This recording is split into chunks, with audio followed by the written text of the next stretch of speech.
Wright. I'm the Dean of the Goodman School of Business, and today I'm joined by our Chief Operating Officer from RSM Canada and Goodman's distinguished graduate, Rhonda Klosler.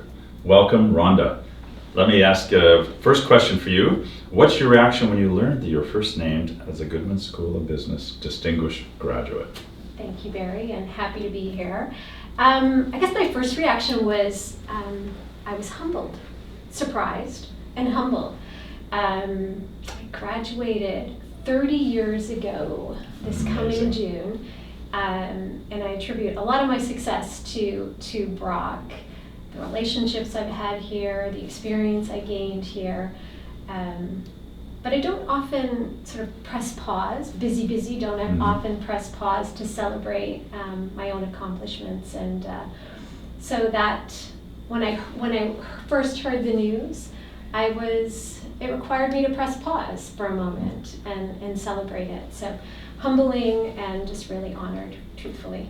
Well, when I read through your accomplishments in those magical 30 years, you may be humbled, but we're honored to be able to have you as our distinguished grad. There's no question about that. Well, thank you. Yeah. Thinking back then, a few years ago, what were the significant moments here while you were at Goodman? What were some of your fond memories from hanging out here? So I guess my fondest memories would tie back to the relationships that I built here. I shared earlier in a conversation, I met my husband here. Of course, we weren't married at the time, but were it not for Brock, our paths wouldn't have crossed.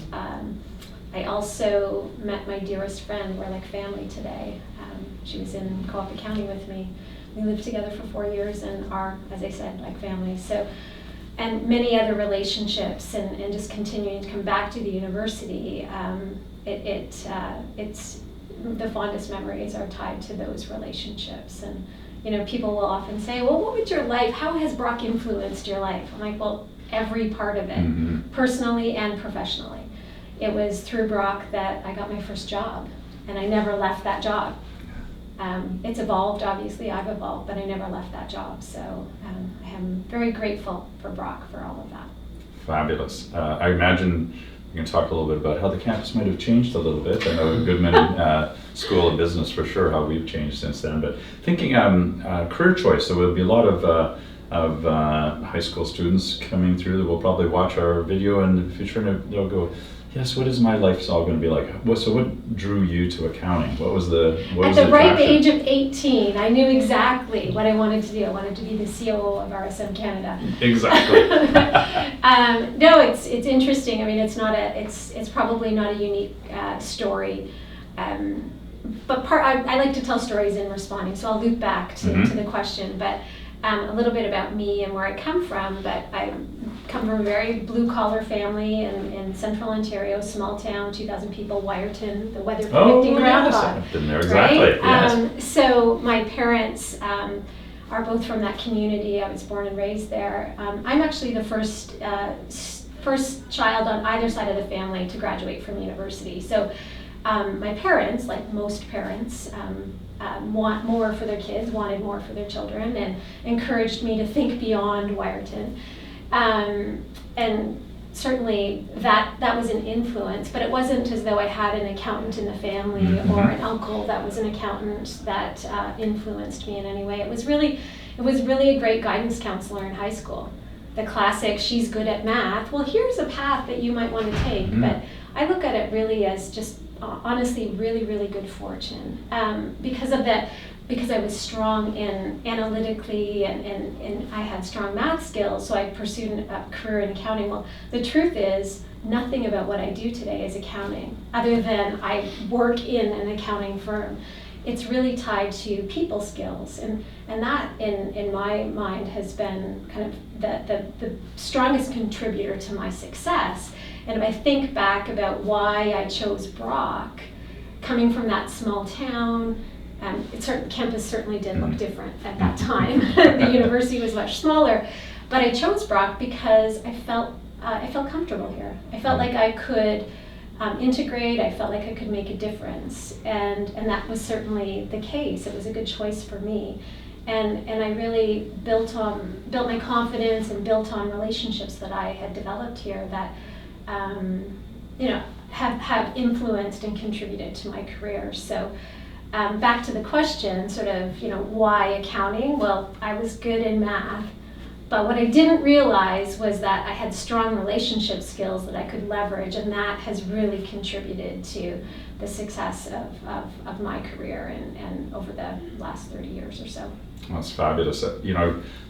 Some key kind of comments that you've made there. One is first in the family to universities, and one thing is that when we look at our people who've come through Goodman and Brock in particular, often first family, so a higher percentage than most other universities. So we are truly a university that does make a difference, because it is that first step into, if you will, into the professional world. So it's been a great one from us. The other part that I really like, and one that we have carried on, is that the really student-centered and really getting to know each other, and that focus on that. Again, we just the numbers that have come out showing that's exactly who Brock is as a university, but in particular the Goodman School within Brock. So Brock is extremely high in all those personal making relationships, and Goodman's at the highest point within Brock University. So I'm glad we're working in your footsteps. It's interesting to me because I say that the technical capabilities, of course, I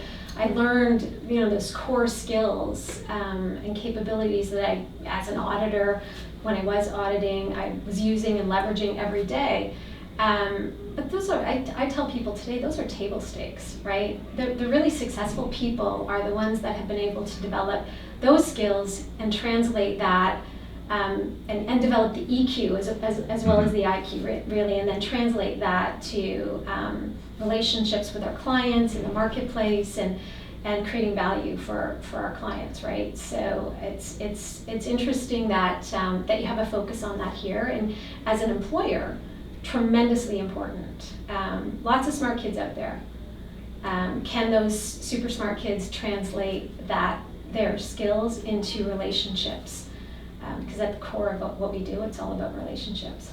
So it's interesting. We've got working with a client, and they're very much interested in bringing international students, and we do that wonderfully well here in Goodman. And the idea was, what are the soft skills that are important in Canada to be able to teach the international students? And the fun part of that was, as we were going through and we did all the research, and it's great, we're off to a conference with it for a dialogue, we also agreed these are the soft skills Canadians need to develop. And so just as your comments right there as well, and those are the kind of things that through Goodman's learning goals we are focusing on. So it's good. I was at a conference recently, and someone was speaking about, it was around talent engagement, because we're all faced with the challenge of finding talent, and how to, when you do find talent, how do you keep them engaged, how do you retain them?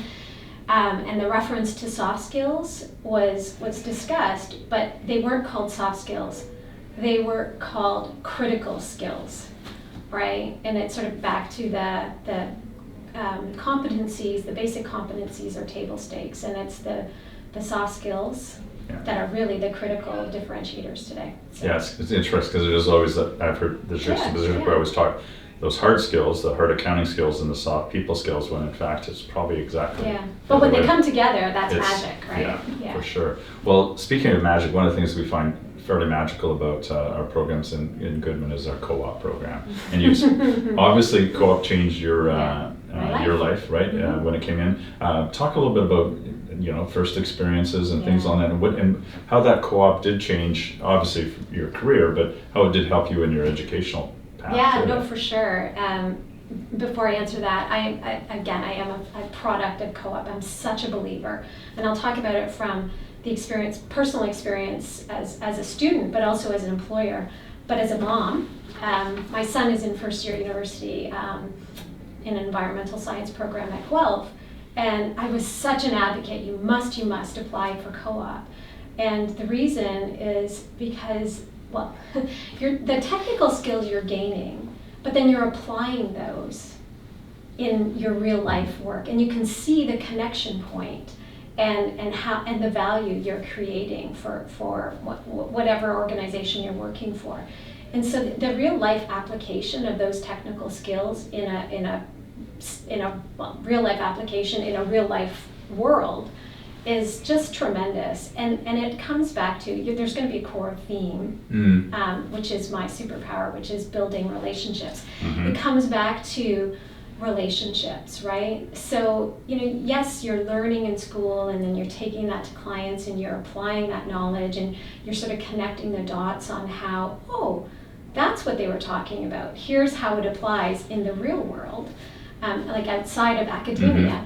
But in addition to that, you're establishing connection points and relationships with individuals, right? So in my experience of 1989, 8 months in, first co-op work term, was placed in an accounting firm in Toronto, again, small town Ontario girl, placed in Toronto. I was like a fish out of water. That organization was a fantastic place. It was small. I felt like I could make a difference. They gave a lot of responsibility. It was kind of the sink or swim theory, and I laugh about it now because there was a lot of sinking, but the odd time they'd throw you a buoy and you'd float to the top again. But it was just really a great learning experience for me. And then it comes back to the relationships, right? So the story I like to share is that first work term, I was placed on a client, private road construction business, which ended up being my specialty, go figure, a petite, female, probably look good in a hard hat. Petite professional accountant who specializes in road construction. That same client I started with, my first work term, is still a client today, right? And so it comes back to the relationships. And so of course the client has transitioned, the third generation now, they've sold the business and now it's really like family holding, so we're running kind of that family office for them. But those relationships are long lasting. And so it comes back to the co-op experience and the relationships that you build and develop and how those can influence your life. It's just really, really important. And then, practically, sorry, I could talk forever about it, but good. Practically, you decide, like within a year or two of your program, you decide, well, is this really what I want to do, right? In my case, of course, I was lucky, it was what I wanted to do, but you might take a different path. My son might decide he doesn't like environmental science and the actual practical experience of it, right? And so it gives you that opportunity to experience that before you're committed too far down the path. Right, exactly, right. And as an employer, so that's as an employee perspective, but as an employer, it's a win-win. I mean, from our perspective, we have a great relationship with Goodman and have been recruiting here for, I would guess, close to 50 years. I mean, it's certainly over 40. And, we find that the students, the quality of the students, the skill set of the students coming out of Goodman just really align with our middle market focus, which is the client base that we target, right? And so it's a great opportunity. And I would guess that 90% of the students we intake are offered full-time positions when they graduate. And so from a client's perspective, they want to see that continuity of relationship, so that's a positive experience. And from our experience, as people continue to progress, they are given more responsibility, they understand how we do things. It's just, it really is a win-win solution. So you're sold on co-op. Good. Big fan of co-op. Lovely, lovely, lovely. Well, the other part that in your conversation talking a lot about is from the relationship then, but obviously moving into these leadership roles, and so relationship is a leadership type of trait. Talk a little bit about what leadership is for you and means to you, and some of the, not necessarily the qualities kind of things, but what's the secret sauce of leadership? I think it's funny, right? You're a successful accountant or auditor. You're successful in your career, so you're given advancement, right? And you wake up one day and you're in a leadership role. Holy smokes, who knew that was coming? But it is a natural evolution. But certainly from my perspective, the qualities that I think are most important in a leader, and I am a leader, but I also work with others that are leaders. I think the first would be genuine enthusiasm. Look in a journal. There's an enthusiasm is not a leadership skill, but what is the ability to inspire and bring people along in the journey, helping them understand where they fit. Right? Here's the vision, and where do you fit in that journey? So that's what I mean when I say genuine enthusiasm. I would also say authentic caring. And at the end of the day, we're all just people. You wanna feel like you're contributing.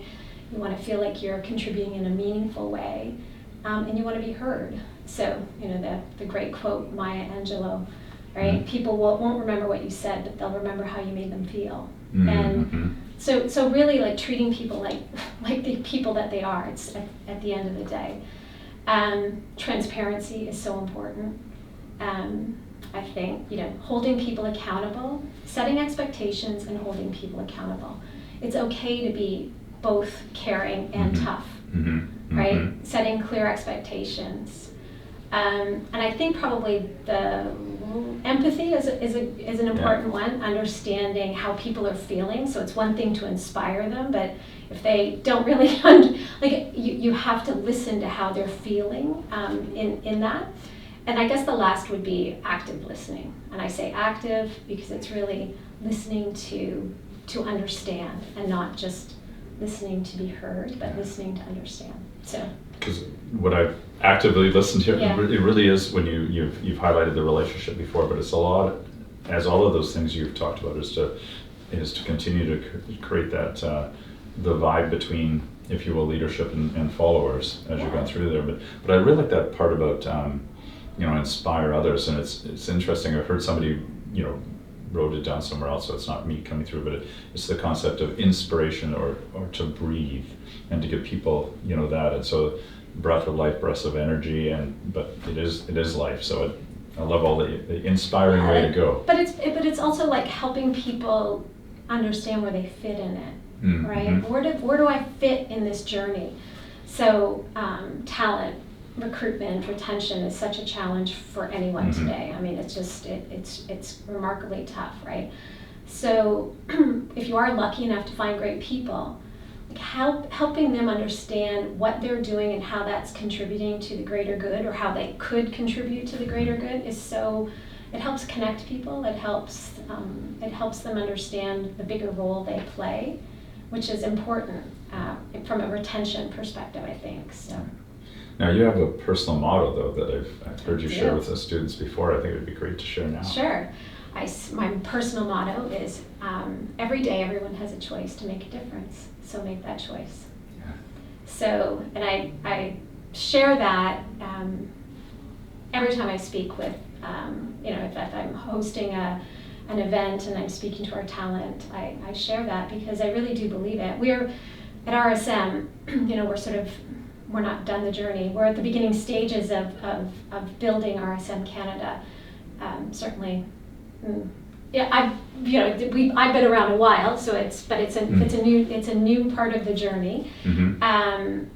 But we are very aspirational, and we're very ambitious, and we are only going to accomplish what we think we can do if everyone around us is contributing and making it that choice to make a difference. So it could be with a client, it could be with a colleague, it could be in the marketplace, it could be with someone underprivileged in your community that we're giving back to. So. But I love it. So it's good. You may steal it, but it is about making a difference. And you also highlighted right now that our whole business community is going through challenges. One is around the talent and things. So can you share a little bit on where you think the wonderful world of business is going, and how we all might be able to make a little difference in that? If only you had a crystal ball in front of me here. Yeah, I mean, it's crazy, right? The last 3 years have just been crazy. Like in my industry, we are coming off our 3 most successful years ever, right? I remember sort of the March of 2020 when everything shut down, and we were like, oh my gosh, are we still going to be in business in 6 months? I mean, it was a bit of a, everybody was asking these questions, and here we are 3 years later, and just have had wild growth. We've grown from, in 2017 we were a $50 million firm in one office in Toronto to close to $200 million today, with 6 offices across Canada. And so it's crazy growth, right? Great success. Having said that, the world that we operate in is in a state of turmoil, right? It's just crazy. I mean, as a profession, I say we're almost at a point of existential crisis in terms of talent, right? The demand has never been greater for people, yet there's never been fewer coming into the profession, So, so what does that mean? Well, we need to think differently about how we recruit, the skills we recruit, the talent we're recruiting, where we're recruiting people from. And so those are the, those are the challenges. Those are also the opportunities. I was saying earlier today, we now have, between Canada and the US, we now have 1,000 people that are integrated employees working in India. I did not know that. Yes, Yeah. right, exactly. Yeah. You're heading to India Yeah. shortly, right, on a trip. We have 5 offices in India. So in our audit teams in Toronto, we're going to have a client that is a Canadian-based client that's got operations in the US and the UK, for example. They will have an audit team that is represented by Canadians and people that are located in India supporting us. So just thinking differently about where we recruit, the skills we're recruiting, the schools we're recruiting. In our consulting practice, we're contemplating, like, are there certain students that we could be recruiting out of high school and helping develop those skills? I know I'm speaking at Brock University, good though, right? yeah. Which is post-secondary is so important, but it's just, we have to be really creative in terms of where we recruit and the skill set we're recruiting for. Again, it's sort of, we're nothing without our people, right? At the end of the day, the people will talk about the technology transformation, how our industry is transforming. Of course it is, but it's never going to make people redundant. I mean, computers will make our jobs more efficient, right?